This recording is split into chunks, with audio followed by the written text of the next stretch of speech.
رسول اللہ صلی اللہ علیہ وآلہ وسلم اس کتاب پر جو ان کے پروردگار کی طرف سے ان پر نازل ہوئی ایمان رکھتے ہیں، اور مومن بھی سب اللہ پر اور اس کے فرشتوں پر اور اس کی کتابوں پر اور اس کے پیغمبروں پر ایمان رکھتے ہیں، اور کہتے ہیں کہ ہم اس کے پیغمبروں سے کسی میں کچھ فرق نہیں کرتے، اور وہ اللہ سے عرض کرتے ہیں کہ ہم نے تیرا حکم سنا اور قبول کیا۔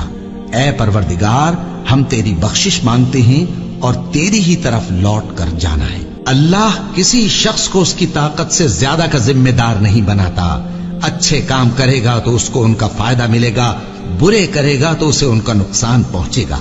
اے پروردگار، اگر ہم سے بھول یا چوک ہو گئی ہو تو ہم سے مواخذہ نہ کیجو۔ اے پروردگار، ہم پر ایسا بوجھ نہ ڈالیو جیسا تو نے ہم سے پہلے لوگوں پر ڈالا تھا۔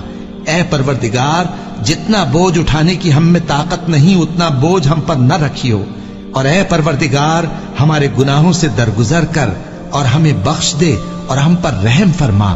تو ہی ہمارا مددگار ہے، سو ہم کو کافروں پر غالب کر۔